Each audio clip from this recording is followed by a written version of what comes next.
habíamos elegido plantear la responsabilidad o el rol social de los profesionales. Mucho se habla de responsabilidad social empresarial, responsabilidad social de las cámaras, de las organizaciones intermedias, pero también está como el deseo de cada profesional que trabaja en cada empresa de poder hacer algo más que solamente cumplir su trabajo cotidiano, su laburito, su responsabilidad, su rol. Eduardo es especialista en estos temas, nos ha ayudado hace ya algunos años en la Cámara y de hecho presentó el caso nuestro de la Escuela de Gestión acá cerca, ¿no? ¿Dónde era que lo presentaste? En el Vaticano, vamos a agrandarnos. En Roma, en la reunión de escuelas ocurrentes, presentó el caso de todo lo que estamos haciendo con las universidades y las escuelas. Lo invitamos a reflexionar en conjunto con ustedes sobre la empresa y la responsabilidad social de los profesionales. Eduardo, te escuchamos. Muy bien, vamos a velocidad de crucero para tratar de abordar lo que tengo pensado contarles y poder escuchar si hay alguna consulta que será bienvenida en el momento que ustedes lo deseen. Gracias por la invitación, no quiero olvidar ese detalle y bueno, aquí vamos. A ver dónde tengo que enfocar esto. Estoy apuntando al revés. Ahí estamos. Lo que me planteé primero tiene que ver con esto que podría tomarse como una definición de prospectiva. Prospectiva es la doctrina, la mirada, algunos podrían decir la ciencia, que se plantea el futuro, lo que vendrá. Y justamente detrás de esta mirada se dice que el futuro no se hereda, se sueña, y luego que se sueña con pasión se construye. ¿Y por qué es esto? Porque el humano solo puede construir aquello que primero se puede representar. Y así construimos nuestra vida y así la empresa construye su destino. Porque al hombre lo mueve el anhelo de lo que no es, no de lo que es. Por eso imagina y por eso construye. Entonces, este es el desafío que nos vamos a plantear acá, encontrar a ver un sentido en donde podamos jugar la responsabilidad social de todos los actores. Trabajemos en el ámbito que trabajemos, dado que siempre va a haber niveles de autonomía en donde podemos cambiar las cosas que intentamos cambiar. Muy bien, para hablar de la empresa y del hombre, algunas características. Yo no puedo abandonar mi estilo antropológico, ¿verdad? Entonces, si tuviéramos que definir qué somos, somos una especie que incorpora el tiempo en la conciencia. Por eso nos preguntamos de dónde venimos, dónde estamos y hacia dónde vamos. Si no vivimos en el presente, estamos más preocupados por el devenir que por el presente. ¿Y por qué podemos hacer eso? Porque tenemos la capacidad de imaginar. O sea, la naturaleza, los dioses, cada uno de acuerdo a su creencia, nos ha sacado el instinto animal y nos ha dado esta capacidad de imaginar lo que aún no existe. Aún el emprendimiento más chico, la persona que dice voy a vender empanadas a la salida de la cancha, nunca tocó la empanada.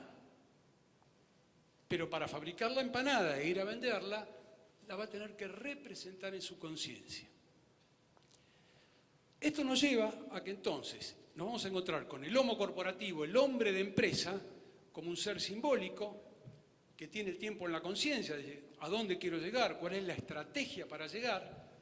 Tengo la capacidad de construir mitos y teorías, y en las empresas los mitos y teorías se llaman la estrategia corporativa.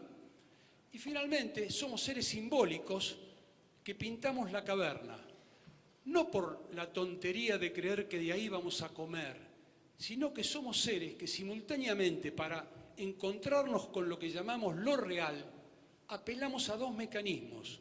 Un pensamiento lógico-racional que le llevaba al hombre arcaico a construir la flecha con la punta hacia el animal, pero simultáneamente en un pensamiento simbólico, mitológico, mágico, pintar la caverna. Ese no es el hombre arcaico, ese somos nosotros. Eso es el hombre Eso es un alumno que, si aprueba un examen con un suéter rojo, para el próximo examen tal vez se ponga el suéter rojo. Quiere decir que cuando nos quieren hacer creer que somos la razón, no, somos una mezcla imprecisa de razón y de ilusión. Y ahí construimos realidad. Bien, acá pasé por millones de años de evolución, con esta licencia de que acá llegamos. Esto ya se lo dije, los dos pensamientos. Y el humano va a destilar determinado tipo de comportamiento. No hay pueblo, no hay comunidad sin historia. Esto en antropología lo llamamos mito. En la vida social podemos decir el relato, la cosmología de una comunidad. Pero no alcanza con el relato. Va a tener que ritualizar ese relato, que es el campo de las acciones. Por eso el equipo de rugby de Neozelanda de repente canta el haka. Están haciendo un ritual que les permite la sensación de tranquilidad o solución, porque el ritual no implica cumplimiento del deseo. Si uno mira a un jugador de fútbol que en la cancha se persigna y lo sigue en el tiempo, llegamos a la conclusión de que se persigna y gana y se persigna y pierde. Entonces, ¿para qué se persigna? Porque es un ritual humano en búsqueda de seguridad o solución. Y los rituales humanos los tenemos todos y fuertemente se muestran en la actividad corporativa y nos permiten entender al hombre y a la empresa. Entonces decimos, un relato, un ritual, campo de las acciones. Si uno le preguntara a esa tribu africana qué están haciendo, dice, bailando y tocando los tambores. Pero detrás de eso, escondido, hay una historia. Están volviendo seguramente a sus orígenes. Toda danza implica algo ritualizado, esté o no en la conciencia del que la está realizando. ¿Qué son los tótems? El campo de los objetos narrando identidad. Por eso ahí cuando puse las Torres Petronas, no es un edificio más. Eso es la cédula de identidad de Malasia. Eso es el orgullo de una comunidad diciendo, acá estamos. Es la utopía humana de ir hacia los dioses. En el momento que se hizo, al igual que el Olimpo, al igual que las pirámides precolombinas, etc., siempre es ir hacia arriba, ir hacia los dioses. En su momento era el edificio más alto que había sobre la Tierra. Hoy ya ha sido superado en más del doble, gracias a las ciencias duras, especialmente al tema de la construcción. En su momento, con sus 500 metros, ellos decían, acá estamos nosotros, es el encuentro del cielo con la tierra. Acá está el centro del mundo. Eso es lo que buscan todas las comunidades humanas. Y finalmente tenemos los héroes, que son los humanos que viven esa historia que se relata, por lo tanto la humanizan, son los que van a conseguir el anhelo, formalizar el anhelo de la ilusión de una comunidad. En las actividades corporativas, ¿cómo lo llamamos? Líderes. Pero el líder no es aquel que más sabe, porque no se puede saber de todas las disciplinas, hoy que vieron proyecto, el director de proyecto no es el que más sabe de cada cosa específica, pero es el que maneja la energía del grupo. Formaliza esa esperanza necesaria para seguir la vida. Y en toda comunidad va a haber tabúes, que son prohibiciones ocultas, tácitas, pero de gran peso en los comportamientos. Entonces, cuando tengo esto, tengo humanidad, tengo humano. Y por ende, esto va a fuertemente pesar en la empresa. ¿Qué es una empresa? No es solo una organización de compra y venta de productos, es una cultura tribal. Entonces digo, en cada empresa voy a tener sus dioses, semidioses, sus rituales, sus tótems. Normalmente se asocia el ISO logo más gama cromática, que es lo que normalmente decimos, Nike. Bueno, ese es un tótem de esa comunidad que le da pertenencia, como a una nación, la bandera. Y luego es un espacio privilegiado en donde se dirimen conflictos. Por eso es una utopía plantearse una organización sin conflictos. Porque el conflicto lo puedo definir como un encuentro de intereses. Y esto es inherente a la vida. Imagínense una pareja en donde no hay conflicto. está muerta, está con destino de separación, porque el conflicto es inherente a la energía del sistema. El tema es cómo se dirimen los conflictos. ¿Cuánto tiempo voy? 10. El tiempo en la conciencia, esto es la teoría de Einstein, pasa más rápido cuando uno está acá hablando. Entonces, la organización hay que dirimir conflictos, por eso hacen falta líderes, y es un campo de gestionar el cambio, y por eso la perspectiva. Muy bien, con esto estoy dando un anticipo para meterme en el tema. ¿Qué mueve a una empresa? ¿Por qué existe el emprendimiento? ¿Para qué? Para crear valor. Ese valor debe ser económico, pero también social, político, y ahí es donde aparece la responsabilidad social empresaria o de los profesionales que trabajan en una empresa o emprendimiento. Finalmente, y por eso eligen a las empresas los públicos, una empresa más allá de sus productos y servicios es quiénes son, qué hacen, detrás de qué sueños construyen realidad. Y por eso uno fideliza cultura, fideliza símbolos, y alguien está orgulloso por levantar la computadora y que se vea una manzanita. Entonces, ¿qué quiere decir? Estoy tomando ese capital simbólico porque somos seres simbólicos. Un ser simbólico es el que juzga lo que no ve por lo que ve. Y entonces si voy al restaurante y el baño está en mal mantenimiento, digo, ¿cómo estará la cocina? Nunca vi la cocina, pero no hace falta, porque somos humanos y podemos hacer estas inferencias simbólicas. Muy bien. Algo les voy a contar de lo que esto es muy sencillo, pero es lo básico de qué es una estrategia. Una estrategia es definir dos elementos, cualquiera sea el emprendimiento, que es la matriz de portafolio y la estrategia competitiva. Entonces voy al ejemplo sencillo, esa persona que dice, voy a vender empanadas a la salida de la cancha, definió su matriz de portafolio. No va a vender pizza, va a vender empanadas, producto. ¿Y dónde? A la salida de la cancha. Definió su matriz de portafolio.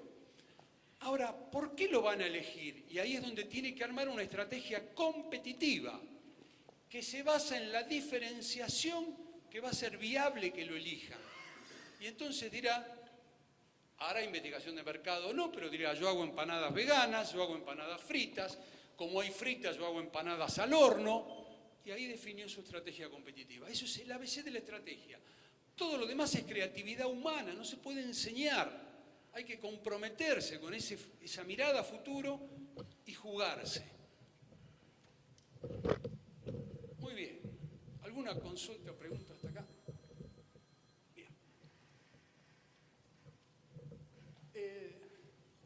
La empresa es un sistema, como cualquier conjunto de elementos relacionados en donde la afectación en una parte toca al todo. La idea del sistema es muy fácil de referenciar al humano. Cuando uno se resfría, ¿quién se resfría? ¿La nariz? No, uno se resfría. Entonces todo el organismo está resfriado. De manera tal que es muy importante qué pasa en la empresa, porque la afectación en una parte toca el todo y toca nuestra narrativa de identidad. Por eso la importancia de la responsabilidad social de todos los actores y no dejar el RSE, como se conoce, a un departamento, a un área, a un gerente, a una secretaria, etc., sino responsabilidad de todos los actores. Muy bien. Un sistema es competitivo y sustentable cuando es abierto y flexible. Hoy se tocó estos temas.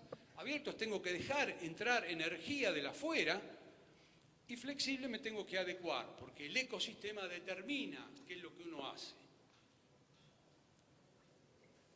Bueno, esto lo voy a pasar por una cuestión de tiempo y voy a ir a un caso concreto en donde el management medio hizo un compromiso con la comunidad y logró resultados extraordinarios, alineados al objetivo central de la empresa. La empresa en cuestión, caso real, es EDET S.A., que es una distribuidora de energía eléctrica. Y en el año 2006, por la crisis, tenían muchísima gente, lo que llaman los colgados. Había más de 30.000 casos en donde la gente tomaba energía y no la pagaba. Y ahí arrancó la pelea. El management convencional, sin un cambio de mentalidad, compraba más camionetas para ir a cortar más rápido a los que se habían colgados. En una batalla que era siempre con el mismo signo, a favor de los colgados, porque estaban ahí. Además, en algún momento la empresa no podía entrar porque la recibían a los piedrazos, entrar con la policía. Este cambio de mentalidad de comprometerse llevó al management de rango medio a decir, a ver, ¿qué pasa? ¿Qué podemos hacer? Si queremos ser satisfacción para nuestros clientes, ¿por qué no empatizamos y vamos a ver por qué se cuelgan? Y aparecieron cosas muy interesantes de por qué se cuelgan.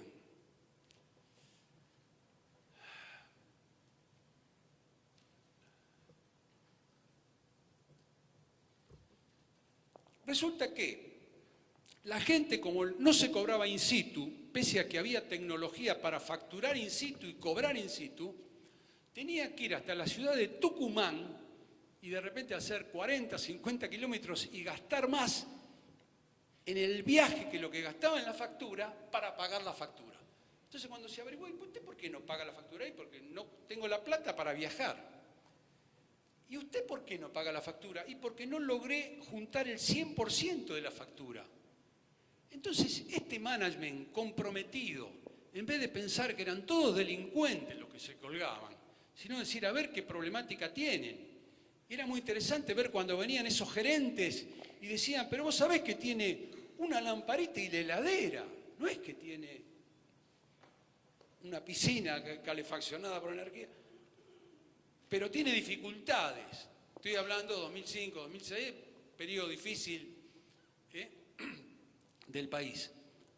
Entonces, esto de empatizar quiere decir ponerse emocionalmente en el lugar del otro y tratar de ayudarlo, llevó un cambio drástico en donde, certificado por Price, esta es una empresa de datos duros, son todos ingenieros, etcétera, en donde detrás de la conquista de la dignidad y pensando que a nadie le gusta decirle a sus hijos que está colgado, más el riesgo que esto implica para la vida colgarse, se lograron resultados extraordinarios que ahora les voy a mostrar, certificados, ya le digo, por la auditoría, no de balance social, sino la auditoría dura por Price.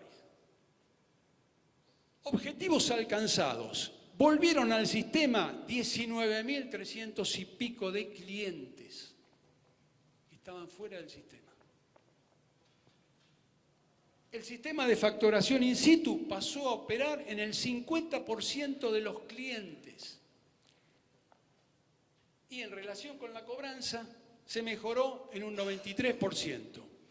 Por lo tanto, ¿qué se hizo en la campaña? En vez de ir a cortar, logramos el compromiso de la alta dirección, a través de gerentes y jefes, de que durante un tiempo no se iba a cortar la luz, sino se iba a ir a ver qué pasaba. Y cuando se iba a las zonas, se llevaban burletes para heladera y se la cambiábamos a la gente. Se llevaban lámparas de bajo consumo y se les regalaba a la gente. Y entonces pasamos de ser los victimarios a ser los héroes de esa comunidad. Esto es un cambio clave porque fue muy económico para el tema de la empresa lo que hubo que invertir. Hubo que invertir en un cambio de mentalidad de la gente y un cambio de metodología en cómo se hacen las cosas. Este es el caso que comentaba Sebastián, que yo presenté para el Congreso de Escolas en Ciudad del Vaticano, en Roma, y que fue elegido porque tenía datos muy duros que podían certificar, porque muchas veces en el campo de la responsabilidad social empresaria y de los profesionales hay buenas intenciones. Y a veces las buenas intenciones nos llevan por un camino que no conduce realmente a modificar lo real. Muy bien. ¿Vengo bien? ¿Me quedan 5 todavía? No. Bueno, fíjense el último indicador. El negocio de una distribuidora de energía eléctrica es la diferencia entre lo que compra el mayorista y lo que vende a través de la distribución. Ese es el negocio. Todo lo demás es lo de menos. Estos son los indicadores que se lograron. Y entonces, la invitación es a todos, es decir, ustedes están, como todos, construimos nuestro destino. ¿Para qué? Para una comunidad de destino, para una sociedad mejor. Y podemos hacer, dentro de las empresas en donde estemos, en el ámbito de autonomía que tengamos, y si impactamos bien, impactamos hacia arriba. Yo trabajando este caso en una empresa eléctrica, después trabajé para un grupo en el país y en el exterior. Los resultados eran tan buenos, con tan poca inversión, que esto cundió y entonces el grupo ya en distintos países implementó todo esto. Así que bueno, el desafío, y agradeciéndoles la atención, el desafío es entonces cómo cada uno, si quiere cambiar el mundo, cambia tu vida, y cómo cada uno en las empresas podemos comprometernos en una responsabilidad social con la comunidad, con la gente interna y con los clientes externos, alineándonos a la estrategia del negocio. Porque esta no es una estrategia desacoplada de la estrategia. Por lo tanto, tenemos siempre el beneplácito del directorio y las altas autoridades. Así que bueno, muchas gracias y si hay alguna consulta. Gracias, Eduardo. Yo te hago una pregunta rápida. Así dicho, bien fácil, ¿no? El profesional, ¿qué puede hacer el profesional que trabaja de 8 a 17, de 9 a 18, bueno, haciendo cómputo, presupuesto, planificación? Acá se empezó con un taller, donde yo contaba un poco lo que les conté a ustedes, pero un taller de un día de trabajo. Y entonces dije, bueno, ¿qué se puede hacer? Y lo que salía rápidamente, no, en esta empresa no se puede. Y yo decía, pero estamos en un ámbito académico, acá se puede lo que ustedes quieran. Porque la empresa me había contratado a mí como consultor, dábamos una certificación, porque soy director de la universidad, de manera tal de que acá no se limiten, pensemos. El no ya está. Ese pensemos, después se vio que era tan fácil de pedir la autorización para realizarlo, que se hizo con el compromiso de que esto lo iban a mover, porque eran los que estaban en territorio, ni siquiera eran los gerentes corporativos, era más que nada jefatura. Ahora, yo no les puedo decir a ustedes el orgullo de esos jefes. Eso da identidad, es el orgullo de pertenecer. Se organizaban espectáculos de títeres para la seguridad ante problemas eléctricos. Entonces, cuando esto se hacía en una escuelita humilde, iban los ingenieros con sus hijos a ver ese espectáculo. O sea, hay que integrar a la comunidad, porque la vida es patrimonio, el cuidado de la vida es patrimonio de todos. De manera que hay una cantidad de cosas que bajan después en cascada a partir de que uno sale de ese lugar, en donde unos son los buenos, los otros los malos, y el tema es el camino, hoy que hablaban de Bono, ¿no? El camino dominante ahí sería, se cuelga, voy y le corto. El pensamiento lateral es, ¿qué pasa si no corto? Y ahí cambió la historia. Muchas gracias, Eduardo. Bueno, gracias Como a ustedes. síntesis, el aplauso.